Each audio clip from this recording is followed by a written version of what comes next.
যে কেউ আপনাকে জাদু করলে আয়াতটি 3 বার পাঠ করে আপনার নিজের শরীরে ফু দিন। যিনি জাদু করছে আপনাকে ক্ষতি করার জন্য তার শরীর ক্ষত বিক্ষত হয়ে যাবে। তাকে আপনি দেখে চিনতে ফেলবেন যে আপনাকে কে জাদু করছে। তো তার থেকে আপনি দূরে থাকতে পারবেন, সতর্ক হয়ে যেতে পারবেন। আয়াতটি পাঠ করে আপনার নিজের শরীরে ফু দিন। প্রিয় ভাই বোনেরা, এখন বলতে পারেন, হুজুর কেমন করে বুঝবো আমি জাদুতে আক্রান্ত হয়ে পড়েছি? আপনি যদি দেখেন আপনার সামনে কোরআন তেলাওয়াত হয় আর আপনি তা শুনতে পারছেন না, কোনোভাবেই শুনতে পারছেন না, আপনার মনে হয় আপনার শরীরটা জ্বলে পুড়ে ছারখার হয়ে যাচ্ছে, মাথার চুল একেবারে টেনে হিসেবে আপনি চিরে ফেলছেন, এভাবে যদি আপনার মধ্যে হয় যে কোরআন শরীফের তেলাওয়াত শোনার সাথে সাথে আপনার শরীরের মধ্যে আগুন ধরে যায়, এরকম যদি হয়, জ্বালা যন্ত্রণা শুরু হয়ে যায়, তাহলে মনে করবেন আপনি জাদুতে আক্রান্ত হয়ে পড়েছেন। সেই জাদু আপনাকে অবশ্যই নষ্ট করতে হবে। আপনি আয়াতটি পাঠ করে যদি নিজের শরীরে ফু দেন, তাহলে যিনি জাদু করছে তার শরীর ক্ষত বিক্ষত হয়ে যাবে, আপনাকে একেবারে আল্লাহ রাব্বুল আলামিন জাদু মুক্ত করে দিবেন। তো প্রিয় ভাই বোনেরা, তারপরে যদি আপনি দেখেন রাতে ঘুমাতে যাওয়ার সাথে সাথে ভয়ঙ্কর ভয়ঙ্কর স্বপ্ন, তাহলে মনে করবেন আপনি জাদুতে আক্রান্ত হয়ে পড়েছেন। তারপরে আপনার বাসা বাড়িতে শুধু অশান্তি আর অশান্তি, স্বামী স্ত্রীর মধ্যে ঝগড়া ঝাঁটি লেগেই থাকে, বা পরিবারে যারা রয়েছে 5 জন 10 জন 15 জন 20 জন সকলের সাথে দ্বন্দ্ব লেগেই থাকে, কোনোভাবেই তারা ভালো করে থাকতে পারে না, মিলেমিশে থাকতে পারে না, তাদের মধ্যে দ্বন্দ্ব লেগেই থাকে। এভাবে যদি হয় তাহলে মনে করবেন আপনি জাদুতে আক্রান্ত হয়ে পড়েছেন। তারপর অসুস্থতা কোনোভাবেই দূর হচ্ছে না, যত ঔষধ সেবন করছে, একের পর এক ঔষধ সেবন করছেন, এক ডাক্তার ছেড়ে অন্য ডাক্তারের শরণাপন্ন হচ্ছেন, এক ঔষধ ছেড়ে অন্য ঔষধ আপনি সেবন করছেন, ঘুরিয়ে ফিরিয়ে ডাক্তার ঘুরিয়ে ফিরিয়ে দেখাচ্ছেন, ঔষধ ঘুরিয়ে ফিরে আপনি খাচ্ছেন, কোনোভাবেই কাজ হচ্ছে না। আরো দেখেন ঔষধ খান, দিন দিন আরো বেড়ে যাচ্ছে সমস্যা।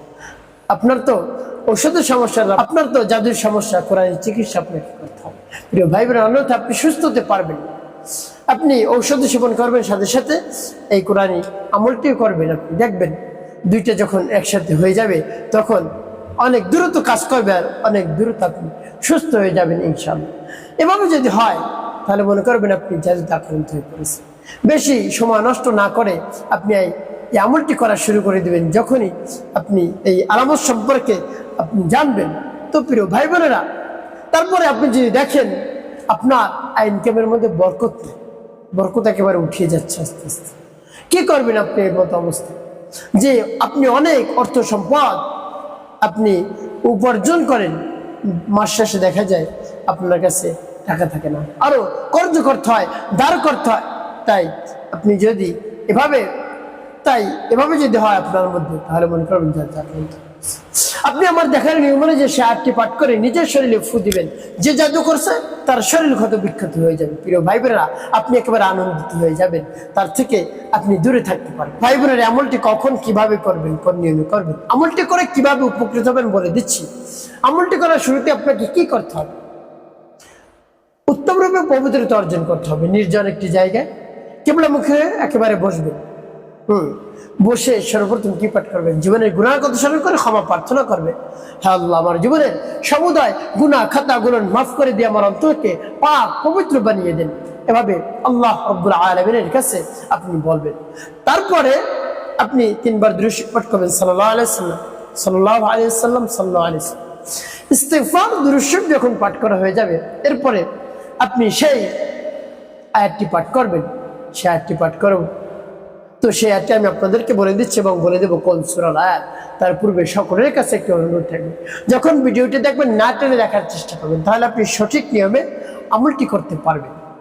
তাহলে চলুন সেই আয়াতটি জেনে নেওয়া যাবে। সেই আয়াতটি পাঠ করে যখন হয়ে যাবে, পরবর্তী কি কি করবেন বলে দিচ্ছি। আগে আয়াতটি বলে নেই।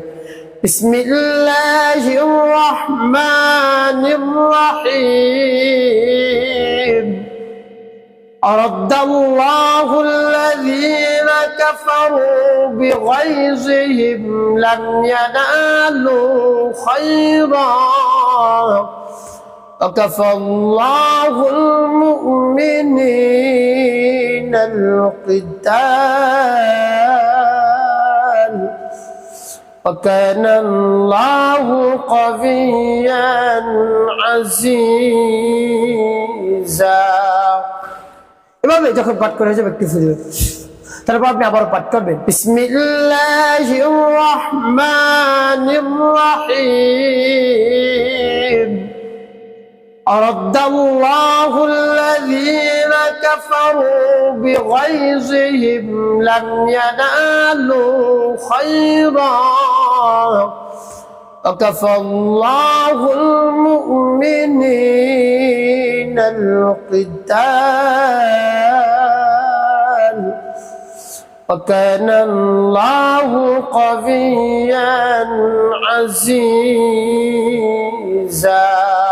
পাঠ করে সবাই, তারপর আপনি মনে ধরেন আবার পাঠ করবেন বিসমিল্লাহির রহমানির রহিম।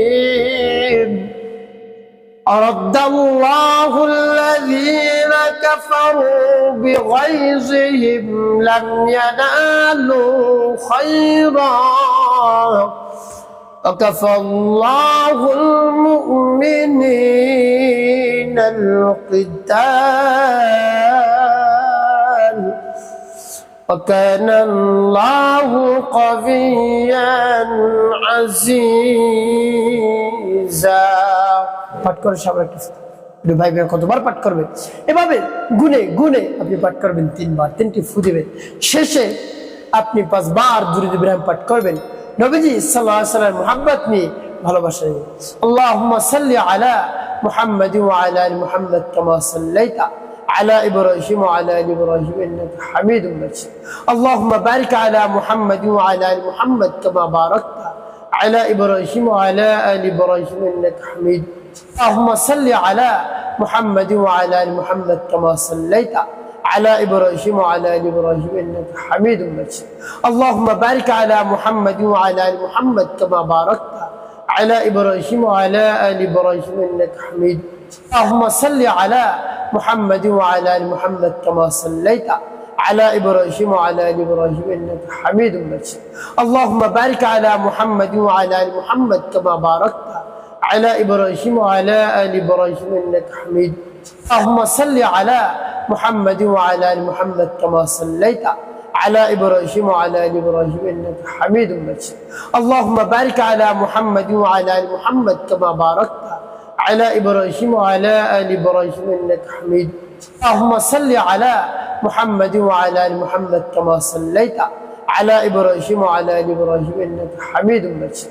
اللهم بارك على محمد وعلى آل محمد كما باركت على إبراهيم وعلى آل إبراهيم إنك حميد مجيد.